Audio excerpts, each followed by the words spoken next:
एक बार की बात है, एक लड़का था। उसका नाम सबल था, जो नगर में रहता था। वह अपने जीवन से बहुत निराश था।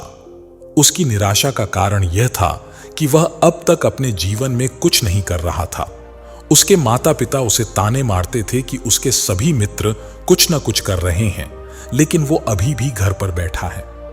दोस्तों के बीच भी अक्सर उसका मजाक उड़ाया जाता था। वह कहीं जाता तो लोग उससे पूछते कि आप क्या कर रहे हैं। उसे यह बताने में भी शर्म आ रही थी कि वह कुछ नहीं कर रहा था। धीरे धीरे उसने रिश्तेदारों से मिलना जुलना कम कर दिया और लोगों से मिलना भी बंद कर दिया। वह ज्यादातर समय घर पर ही रहता है। वह अकेला रोता है और भगवान को कोसता है और अपनी किस्मत को दोष देता है। अब उसे अपना जीवन बोझ लगने लगा था। कभी कभी वह सोचता कि कब वह कुछ करने के योग्य बनेगा, और फिर वह सोचता कि जिंदा रहने से अच्छा मर जाना है। एक दिन वह अपने नगर की एक गली से गुजर रहा था। तभी उसने देखा कि एक उपदेशक दुख और परेशानियों पर उपदेश दे रहे हैं। वह भी उसी भीड़ में सबसे पीछे बैठ गया और गुरु के प्रवचन सुनने लगा। उपदेशक कह रहे थे कि दुख एक शिक्षक की तरह है, जो हमें जीवन की सच्चाई दिखाता है और हमें जीने का सही तरीका सिखाता है। आप चाहें तो जिंदगी जीना भी सीख सकते हैं। गुरुजी उपदेश दे रहे थे कि तुम चाहो तो कुछ भी हासिल कर सकते हो, और अगर चाहो तो एक कोने में बैठकर रो सकते हो। इन सभी बातों को सबल ध्यान से सुन रहा था, लेकिन गुरुजी की यह बातें उसे पसंद नहीं आई। उसने खड़े होकर कहा कि कुछ भी सीखने से दुख दूर नहीं होता। इसमें केवल दर्द होता है। दुख की पीड़ा अनंत है। ऐसा लगता है कि इसके बाद कुछ होने वाला नहीं है। इससे कुछ भी फर्क नहीं पड़ता है। इसके सामने तो मौत भी छोटी लगती है। उपदेशक ने कहा, फिर तुम्हारा दुख क्या है? सबल ने उसके सामने अपनी सारी व्यथा सुनाई और पूछा, मेरे दुख का कोई उपाय है आपके पास? यह सुनकर शिक्षक मुस्कुराए और बोले, तुम उस दिन मेरे पास आओ जब आपके जीवन में वास्तविक दर्द हो। मैं आपकी समस्या का समाधान अवश्य करूंगा। यह कहकर गुरु वहां से चले गए। सबल ने सोचा, कहीं मेरा दुख नकली तो नहीं है? क्या मैं जिस दर्द से गुजर रहा हूं वह नकली है? मेरा दुख कोई नहीं समझ सकता। जब मां बाप नहीं समझते तो गुरु क्या समझेंगे? अपने दुखों से व्यथित होकर सबल ने एक फैसला लिया कि अब वह कुछ करेगा। सबल ने एक छोटा व्यवसाय शुरू किया, पर उसे सफलता नहीं मिल रही थी। लेकिन वह अपने व्यवसाय में लगा रहा और धीरे धीरे उसे सफलता मिलने लगी। फिर उसने गति पकड़ी और केवल 3 साल के अंदर ही वह एक बड़ा बिजनेसमैन बन गया। अब सबल के आसपास ऐसे कई लोग थे जो उसकी परवाह करते थे, जो उससे प्यार करते थे। अब उसके परिवार के सदस्य भी उसकी तारीफ करते नहीं थक रहे थे। दिन ब दिन उसके मित्रों की संख्या बढ़ती जा रही थी। अब वह अपनी जिंदगी से बहुत खुश था। उसके कुछ दोस्तों ने उसे सलाह दी कि जब आप एक बड़ा बिजनेसमैन बनकर बहुत खुश हैं, तो सोचिए आपको कितनी खुशी होगी अगर आप इस शहर और इस राज्य के सबसे बड़े बिजनेसमैन बन जाते हैं। कितने लोग आपसे जुड़ना चाहेंगे, आपकी कितनी बड़ी ख्याति होगी, और स्वयं मंत्री भी आपसे दोस्ती करना चाहेंगे और जरूरत पड़ने पर आपसे ही पैसे लोन पर लेंगे। दोस्तों की यह बात सबल के मन में घिर गई। अब वह और पैसे कमाने की कोशिश करने लगा, लेकिन उसे यह सब बहुत ही जल्दी चाहिए था। वह समय बर्बाद नहीं करना चाहता था। उसका अधिकांश समय इन चीजों को प्राप्त करने में लगने लगा। इसलिए वह ऐसे काम करने लगा जो सही नहीं था। उसने बड़ा उधार लेना शुरू कर दिया और अधिक मुनाफा कमाने के लालच में वह अपने माल में मिलावट करने लगा। उसने अन्य व्यापारियों के खिलाफ भी साजिश रची और उन्हें डराया धमकाया, जैसा उसके दोस्त कहते थे वैसा ही करता था। वह इन तरीकों से ज्यादा पैसा कमा रहा था, पर अब उसके जीवन में पहले जैसा चैन न था। उसके मन की शांति गायब हो गई थी और वह रात को सो नहीं पाता था।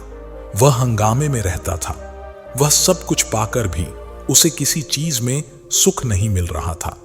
एक दिन सबल अपनी गाड़ी में कहीं जा रहा था। तभी रास्ते में उसे उपदेशक का आश्रम दिखाई दिया।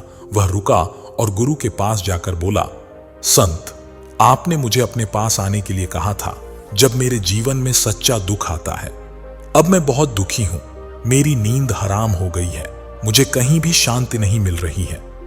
इस प्रकार सबल ने अपनी सारी समस्याएं गुरु को बता दी। गुरु ने कहा, जब तुम पहली बार मुझसे मिलने आए थे तब भी तुम किसी दुख में थे। तुमने उस दर्द से क्या सीखा? सबल ने कहा कि सिर्फ सोचने और चिंता करने से कुछ नहीं होता। आपकी दृष्टि को सच करने के लिए आपको मेहनत करना होगा और सिर्फ काम करने से कुछ नहीं होता, परिणाम भी मिलना चाहिए। जब आपको लगता है कि आपका लक्ष्य हासिल नहीं होने वाला, तब राह में चाहे कितनी भी मुश्किलें आ जाएं, मन कितना भी निराश क्यों ना हो, कितना भी लगता हो कि अब कुछ नहीं होने वाला है, तभी विश्वास करें, मैं जो भी कर रहा हूं उसमें अवश्य सफल होऊंगा। लोग केवल सफल लोगों का सम्मान करते हैं। कोई कितना भी अच्छा क्यों ना हो, वह हमेशा लोगों की नजरों में बोझ बन रहता है। यह सब सुनकर उपदेशक मुस्कुराया और बोला, जो आपके पास है यह वास्तविक दुख नहीं है। अपने जीवन में वास्तविक दुख आए तब मेरे पास आओ, मैं उसे ठीक कर दूंगा। सबल ने जाते समय साधु को सोने के सिक्कों से भरा घड़ा भेंट किया। घड़े को देखकर गुरु ने कहा कि यह मेरे किसी काम का नहीं है, इसे उस पेड़ के नीचे गड्ढा खोदकर गाड़ दो। सबल ने घड़े को पेड़ के नीचे दबा दिया, जैसा कि गुरु ने बताया, और वहां से चला गया। कुछ दिनों तक कारोबार ठीक चल रहा था, लेकिन व्यापार के गलत तरीके के कारण धीरे धीरे उसे व्यापार में घाटा होने लगा। उसकी सारी दौलत धीरे धीरे खत्म होने लगी और एक दिन ऐसा भी आया जब उसके पास कुछ भी नहीं बचा और उस पर कर्ज का बोझ चढ़ गया था। परंतु वह निश्चिंत था, क्योंकि उसने अपना सारा कर्ज अपने दोस्तों से लिया था। उसने सोचा कि उसके दोस्त बुरे वक्त में उसके साथ खड़े रहेंगे, लेकिन ऐसा कुछ नहीं हुआ। जैसे ही बुरा वक्त आया, दोस्त पहले उससे कर्ज मांगने लगे। अगर उसने कर्ज नहीं लौटाया तो उन्होंने उसे जान से मारने की धमकी भी दी। उसके सभी शुभचिंतक और प्रियजन उससे दूर हो गए। उसके दोस्त जो उसके साथ मस्ती किया करते थे, अब उससे दूर भाग रहे थे। उसका परिवार उसकी गलतियां और कमियां गिनने लगा। उसकी सारी संपत्ति नीलाम कर दी गई और उसके पास कुछ भी न बचा। सबल के मन में गहरा दुख छा गया। उसके आसपास कोई नहीं था जो उसके दुख को समझ सके, जो उसे संभाल सके। लोगों के इस विश्वासघात के कारण वह अंदर से टूट चुका था। वह सोचने लगा कि अब जीने का क्या मतलब है, अब मौत ही मेरा सहारा है। वह आत्महत्या करने के लिए पहाड़ी पर जा रहा था। तब से उसे याद आया कि गुरु ने उससे कहा था, मेरे पास आना जब तुम्हारे जीवन में वास्तविक दुख हो। सबल गुरु के पास गया और अपनी सारी व्यथा सुनाई। आंखों में आंसू लिए उसने कहा, हे गुरु जी, मेरे दुख का निवारण कीजिए। गुरु ने कहा, जब जीवन में असली दुख आए हैं तब मेरे पास आ जाना, मैं उसे जरूर ठीक करूंगा। सबल ने कहा कि ये क्या हो रहा है, मेरी जिंदगी में अभी दुख नहीं है, तो आखिर असली दुख क्या है? गुरुजी ने कहा कि पहले आप मुझे बताओ, आपने अपने दुख से क्या सीखा? सबल ने कहा कि मैंने यह सीखा, जो लोग हमारे जीवन में आते हैं वह हमारी सफलता और प्रगति के कारण, और वो हमें धोखा जरूर देंगे, क्योंकि बुरे समय में वे हमारे साथ नहीं खड़े होंगे। वे अच्छे समय में ही हमारा फायदा उठाएंगे और बुरे समय में हमें छोड़ देंगे। उन लोगों पर ही भरोसा करें जो हमारे बुरे समय में हमारे साथ खड़े रहते हैं। लेकिन ऐसे लोग बहुत कम होते हैं, लेकिन जिनके पास है उन्हें उनकी सराहना करनी चाहिए, उनका अपमान नहीं करना चाहिए। हमें कभी भी किसी के खिलाफ साजिश नहीं करना चाहिए। अपना काम ईमानदारी और धैर्य से करें और कभी लालची मत बनो। अपने सारे दुख दर्द और अनुभव बयां करने के बाद सबल गुरुजी के सामने आंखों में आंसू लिए बैठ गया। कुछ देर बाद साधु उठे और पेड़ के नीचे एक गड्ढा खोदा और घड़ा निकाल लिया जो सोने के सिक्कों से भरा हुआ था। उसने सबल को देकर कहा, मेरे पास तभी आओ जब तुम्हारे जीवन में वास्तविक दुख हो। सबल ने अपने गुरु को धन्यवाद किया और उन्हें प्रणाम करके चला गया, और उस पैसे से उसने एक छोटा सा व्यवसाय शुरू किया। अब वह छोटा व्यापारी बनकर भी खुश है। उसने पूरी लगन और ईमानदारी से कारोबार किया और जल्द ही वह अपने शहर का एक बड़ा व्यापारी बन गया। उसका जीवन सुख सुविधाओं से भरा हुआ था। लेकिन कोई कितना भी अच्छा क्यों ना हो, जीवन में दुख आता ही है, तो सबल के जीवन में भी दुख आया, अपने माता पिता की मृत्यु के रूप में। वे दोनों एक ही दिन मर गए। सबल अपने माता पिता से बहुत प्यार करता था, इसलिए उनके निधन से उसे गहरा सदमा लगा। वह शवों को श्मशान घाट ले गया, जहां अंतिम संस्कार किया गया। वहां उसने अपने माता पिता का शव जलता हुआ देखा तो उसका मन बेचैन हो उठा। उसके मन में कई सवाल उठने लगे। वह घर वापस आ गया। उसने अपने माता पिता के घर और संपत्ति को देखा, जिसके लिए उनके पिता हमेशा लड़ते रहे। आज जो छूटा पड़ा है, जिन्होंने इसकी देखभाल की, इसके लिए लड़ने वाले इस दुनिया से चले गए। उसके पिता ने जो कुछ कमाया वह सब यहीं रह गया। उसका मन ऐसे अनेक विचारों के बवंडर में था। वह अंदर से अकेला और डरा हुआ महसूस कर रहा था। वह खाली महसूस कर रहा था। उसे लगा कि कुछ है, वह समझ नहीं सका। इसलिए वह गुरु के पास गया। उसे देखकर गुरुजी ने कहा, क्या जीवन में कोई दुख है?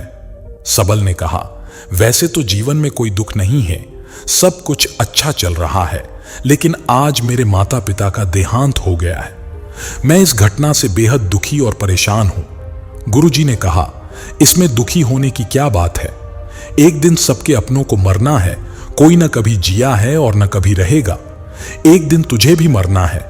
शायद तुम कल ही मर जाओगे या आज भी मर सकते हो। सबल ने कहा, आप क्या कह रहे हो गुरुजी?